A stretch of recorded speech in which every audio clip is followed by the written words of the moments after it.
Hi, I'm Tessa Brown. I am the CEO and co-founder of Germ Network. We are an end-to-end encrypted messenger that gives you more control over what you share and who can find you, and now featuring an integration with your Bluesky handle.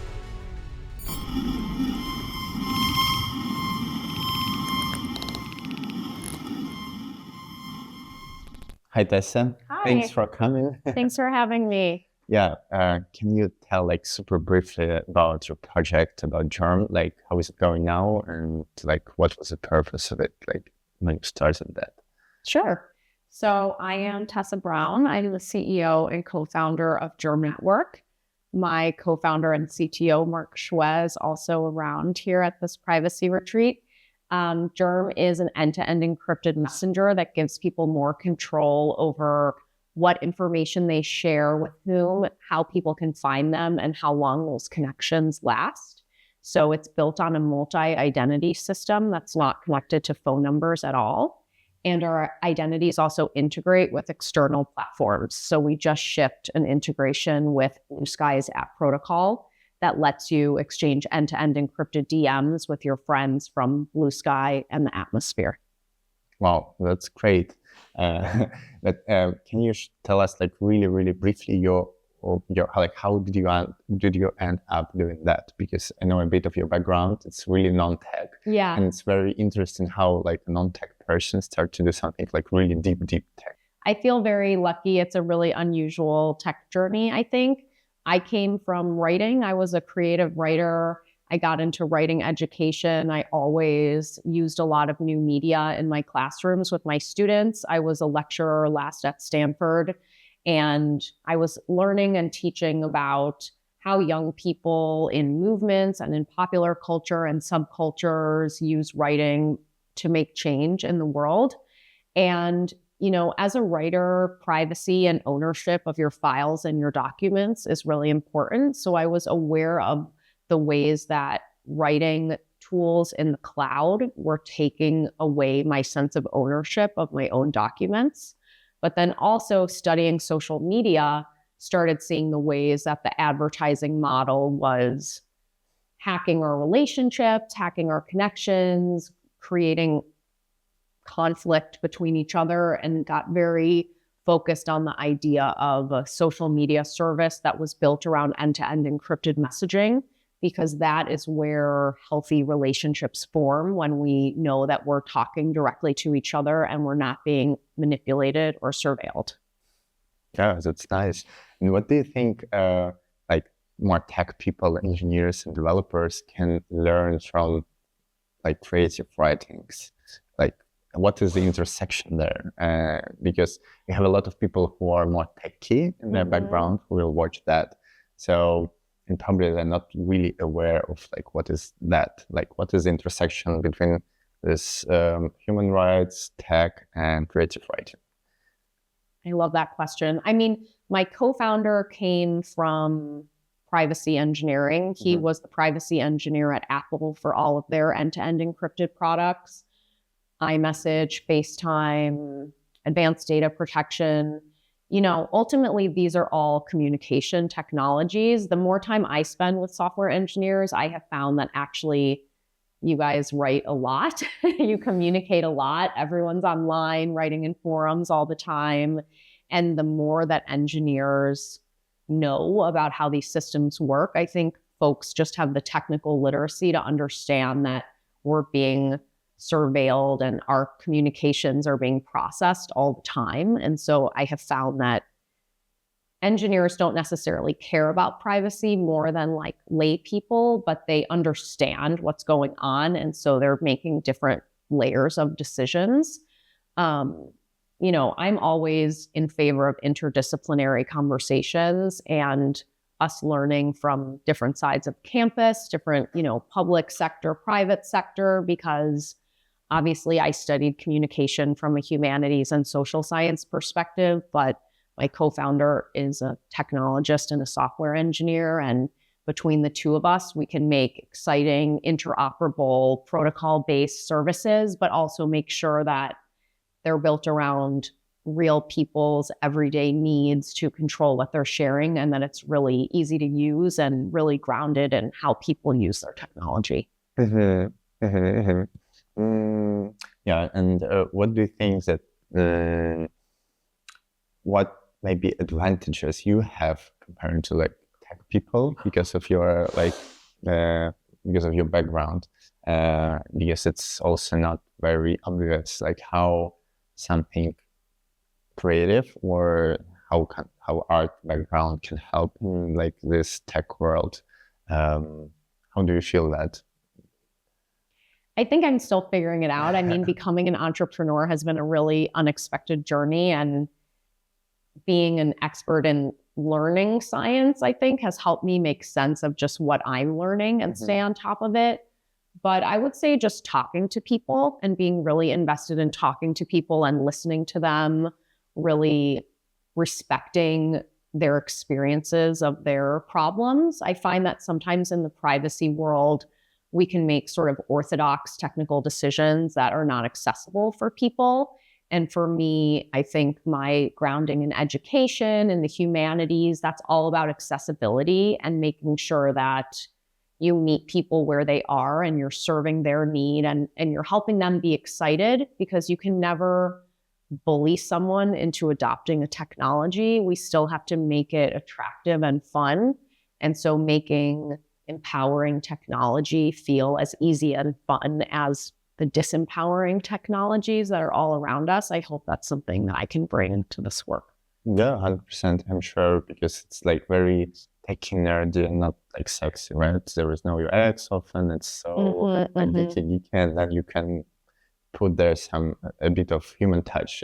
Yes, exactly. I think that's super important in our field, which is a lot of ratio, you know. Okay, but in your journey of becoming an entrepreneur, like what obstacles you had to overcome to become who you are now? Because it's not an easy way, right? I think just learning to be really brave and have a lot of conviction in what I was building. Even just to meet my co-founder, I was building in public, talking about how I wanted to build something based around end-to-end encrypted messaging. He and I actually met on Twitter because I was hosting audio rooms, talking about different topics and articles that I was reading, and that seemed important to opportunities and challenges in terms of what new technology was out there and was needed. I think of myself as an outgoing person. I feel like entrepreneurs are extremely outgoing, and you just have to continually be talking to people, networking, sharing your ideas with folks, getting feedback. And so just really leaning into that process every day, because academia, actually, half of the time you're working quietly by yourself. So really like leaning into this community element and just being forward with what our goals are and what we're trying to do has been one of the biggest learnings, I would say. Okay. And okay, gender question. How do you feel in this really male-dominated like tech space? How do you feel it personally? And are there any ways to make it more like less male-dominant, like more diverse? I mean, there's a few ways that I feel like being a woman and being a queer woman has shaped my experience of building privacy technology. I think a lot of times in the privacy world, just in terms of our product itself and how we conceive of it, sometimes the privacy threat model is like Big Brother, government surveillance, hacking. And I think there's a big opportunity to serve interpersonal boundaries and interpersonal privacy concerns. So like a young woman that doesn't want to give her phone number to some person that she just met, that maybe she wants to go out with, or maybe she doesn't.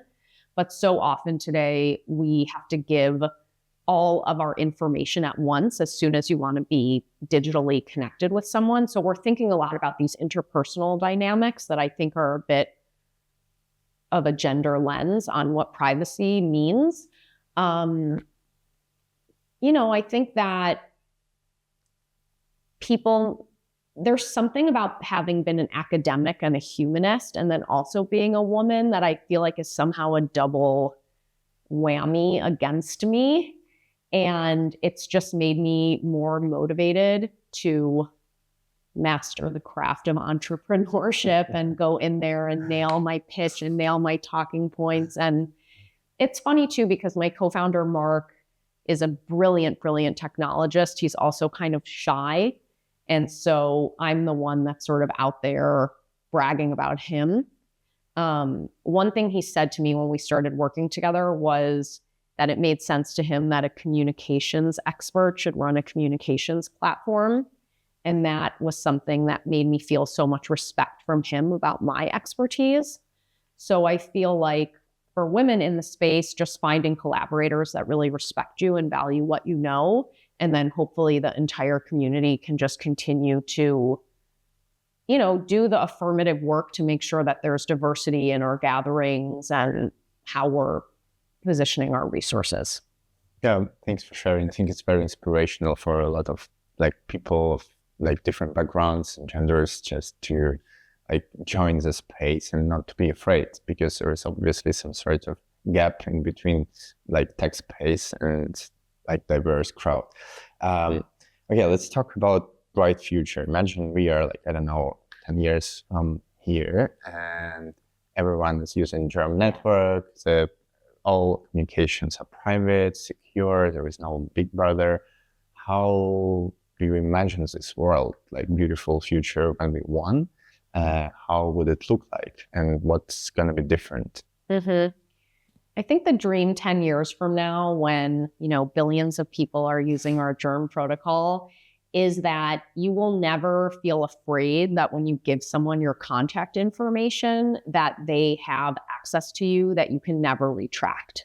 So whether that's a person that you meet, a conference mailing list that you join, a restaurant that you make a reservation at, a shoe store that you order a pair of shoes from, that you always are in control of how you are granting access to yourself, and that we live in a world of digital relationships that are consensual, that are continually consensual. And if we don't want to be a part of them anymore, we can retract ourselves. And part of consent is that it creates space for fun as well. When we consent to things, it means that we want to be there, we want to be doing it. So it's easier actually to join a chat or start talking to somebody that you just met at a party, because you don't have to worry about the downstream dangers of giving your contact away. Yep, totally makes sense. I wish we will be there soon. I hope so. We're working on it. Okay, I think the last question, your hot take on cypherpunk, because it's a hot topic now. Just what do you think cypherpunk is, and maybe you consider yourself a cypherpunk, and like how do you become one? I think I'm more of a cypherpunk after this weekend. You know, we're living in really high stakes times. Digital freedoms, freedom of expression is going backwards in most of the world. So I feel that just standing up for freedom of speech, standing up for human rights is becoming more punk, more countercultural. And it's a resistance posture just to defend basic freedoms that all of us have been raised with an expectation of. So I feel like we're all punks now. Wow, that's a beautiful answer. Yeah, I totally agree. Yeah, because we have this right swing we have now, it's so intense. And it's so easy, like basic stuff is becoming revolutionary. Yes. Weird times. Yes. I mean, stuff that was just mainstream a few years ago is now, you know, radical. Yeah. Okay, last quick thing, maybe your recommendation on a piece of like art, literature, or something that will enrich someone's life, maybe in terms of privacy, cypherpunk, or maybe in general. I've been reading a lot of dystopian fiction over the last few years. I like books that are honest about the world that we're living in. Books by Octavia Butler or Nnedi Okorafor. I've been reading some more George Orwell lately. I've been watching a lot of sci-fi like Murderbot and Silo. I think, there's best case scenarios and worst case scenarios in all of those. But I'm a reader. I always came from reading and writing. So for me, and especially with all of the dopamine driving services that are in my phone, going back to holding books has been important in this moment. Oh, then it's going to be the very last question that interests me as well a lot. How do you manage to be concentrated on a book in our age of like digital disturbance and really ADHD attention? It takes intentionality, but I'm also a very strong proponent of not reading books that you don't like. There are a lot of books out there. If you don't like it, put it down, go read another one. You can find one. I mean, sometimes, give it 10 pages, give it 20 pages, but I feel a good book should make you want to read it and not put it down. Fair enough. Yeah. Okay, thanks for coming. Thank you. Thanks for watching. We wish you to read some nice book and read it to the end, and hope you will enjoy this process. And then try Germ and DM me what you read. Okay, ciao.